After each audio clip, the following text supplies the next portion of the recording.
জানো তো, আজ থেকে প্রায় ৩ বছর আগে এই হাওড়া স্টেশন আমার কাছে খুব অচেনা ছিল। কিছু কেনাকাটা বা কোথাও যাবার সূত্রে আমি যদি এই হাওড়া স্টেশনে আসতাম, তবে এখানে এত মানুষজন, এত লোকালিটি, এত ভিড় দেখে খুব ভয় পেতাম যদি আমি হারিয়ে যাই। আর এখন সেই হাওড়া স্টেশন আমার যেন বাড়ি হয়ে গেছে।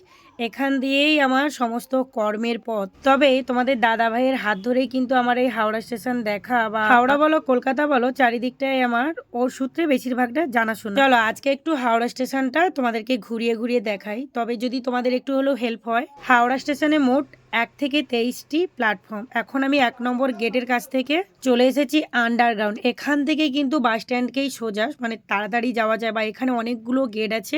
আর এখানে একটা টিকিট কাউন্টারও আছে। প্রত্যেকটি রোড সাইডে যাওয়ার পূর্বে, মানে এই স্টেশন থেকে বেরোনোর আগে বা স্টেশনে ঢোকার পরেই তোমরা এই টিকিট কাউন্টার পাবে। যেদিক দিয়ে বাইরে যাওয়ার রাস্তা আছে সেদিক দিয়েই পাবে। অনেকেই এই আন্ডারগ্রাউন্ডটা জানে না, মানে এখান থেকে কোন কোন রোড সাইডে বাড়ানো যায়। এখান থেকে প্রত্যেকটা গেট বেরিয়ে গেছে। আর এখান থেকে দেখো হাওড়া ব্রিজও দেখা যাচ্ছে।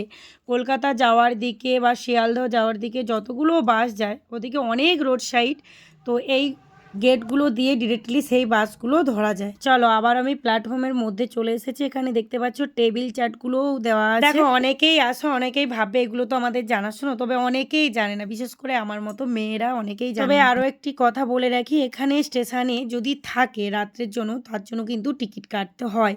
আর তোমরা যদি এসে এখান থেকে কোথাও রোড সাইডে যাও, কোনো কর্মসূত্রে আসো, তবে রিটার্ন টিকিট, মানে যদি ব্যাকে যাও রিটার্ন টিকিটেই কাজ হয়ে যায়। অনেক সময় কি হয়, অনেক এক্সপ্রেস ক্যান্সেল হয়ে যায়, সেক্ষেত্রে অনেকে রাত্রিতে থেকেই সেই কারণেই আবার টিকিট কাটতে হয়।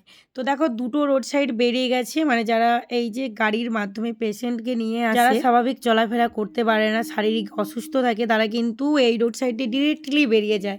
আর এখানে আমরা একটু বোকামি করি, আমরা যখন প্রথম মঙ্গলাহাট আসি তো আমরা ভাবলাম অতটা কেন ঘুরে ঘুরে হাটকে যাব, ওই রোড সাইড দিয়ে বেরিয়ে যাব, কিন্তু আমাদেরকে যেতে দেয়নি। হাওড়া স্টেশনটা দেখতে এতটাই সুন্দর লাগে।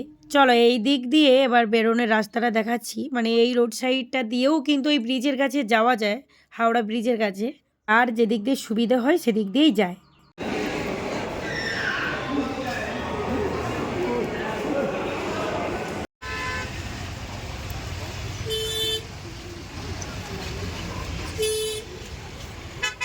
এই দিকের গেট দিয়ে বেরিয়ে চলে এসেছি বাস স্ট্যান্ডকে। আর এই বাস স্ট্যান্ড আমাদের পূর্ব মেদিনীপুরে যেমন ওই দিকে প্রত্যেকটা বাস স্ট্যান্ডের জায়গার নাম লেখা থাকে, এখানেও জায়গার নাম লেখা থাকে, তবে কিন্তু নাম্বার দেখে যেতে হয়। প্রত্যেকটা বাসেরই নাম্বার আছে, আর নাম্বার দেখেই কিন্তু মানুষ ওঠে। এই হলো হাওড়া ব্রিজ বা রবীন্দ্র সেতু। সারা বিশ্বে এরকমই ব্রিজ কিন্তু আর একটাও নেই, তাই আনন্দে উপভোগ করো এই ব্রিজটাকে। এখন আমি আছি হাওড়া স্টেশনের বাইরে। দেখতে পাচ্ছ হাওড়া স্টেশন থেকে বাস স্ট্যান্ড থেকে চলে এসেছি। তো এখান থেকে আমি L 238 নম্বর বাস ধরবো। চলো তোমাদেরকে একটু গঙ্গা নদীটাও দর্শন করিয়ে নিই। গঙ্গা নদীর ওপর দিয়েই এই হাওড়া ব্রিজ। আগে আমরা টিভির মাধ্যমে দেখতাম, এখন আমরা ফোনের মাধ্যমে দেখি। অনেকেই আছে যারা এই হাওড়া ব্রিজটা এখনো পর্যন্ত দেখেনি, আমারই মতো। এই হাওড়া ব্রিজটা দেখতে এতটাই সুন্দর লাগে, ভাবতাম যদি একবার এই হাওড়া ব্রিজের কাছে যাওয়া যেত। হাওড়া স্টেশনের দুটো কমপ্লেক্স, একটা হচ্ছে ওল্ড আর একটা নিউ। ওল্ড কমপ্লেক্সে 1 থেকে 15 নম্বর পর্যন্ত প্ল্যাটফর্ম আছে। এই হলো হাওড়া স্টেশন। হাওড়া স্টেশন কিন্তু খুব সুন্দর একটা স্টেশন, সমস্ত স্টেশনই খুব সুন্দর, তবে হাওড়া স্টেশনের রুটটা খুব ভালো। তো দেখতে থাকো।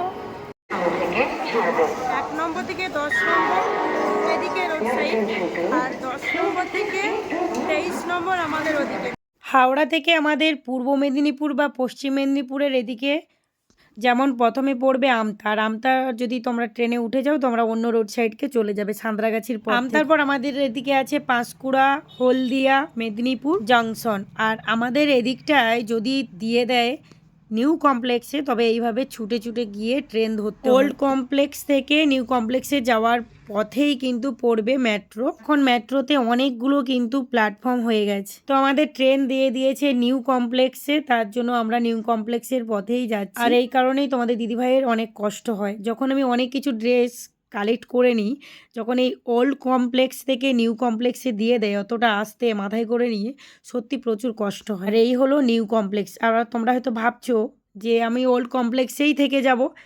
কি হয় বলো তো, অনেক সময় ট্রেন ক্যান্সেল হয়ে যায়, কার্সের ট্রেন হয়ে যায়, সেই কারণে আসতে অনেক দেরি হয়। তাই ভেবে নেই একটু হয়তো ছোটা দৌড়া করতে হবে, কিন্তু ট্রেনটা তো পাবো, সেই কারণেই কিন্তু আমরা সকলেই চলে এসেছি। আর আজকে হলদিয়া গ্যালোপিনে আসার 9:20 ট্রেন, হলদিয়া গ্যালোপিন ট্রেন দিয়েছে 9:45টার দিকে। আমাদের এদিকে ট্রেনের কিন্তু সময়সূচি অনেকটাই আপ ডাউন, অনেক সময় সময়ের ট্রেন সময়ে থাকে। এতক্ষণ পর্যন্ত স্টেশন দেখালাম, এরপর তোমাদেরকে বলছি এই যে 7 নম্বর 8 নম্বর প্ল্যাটফর্ম, এই প্ল্যাটফর্মের অপোজিট দিকে তোমরা পাবে কেন্দ্র। অনেকেই অসুস্থ হয়ে যায় কিন্তু কোথায় চিকিৎসা করবে, প্রাথমিক চিকিৎসা সেটাই কিন্তু খুঁজে পায়। এটা জেনে রাখা খুবই দরকার, বা এখানে পুলিশের মাধ্যমে করে নিতে পারো। আমার ভিডিও দেখে যদি একটু ভালো লাগে অবশ্যই একটু লাইক করে রাখো, পেজটাকে সবাই ফলো করে দিও। সবাই ভালো থাকবে, সুস্থ থাকবে, টাটা।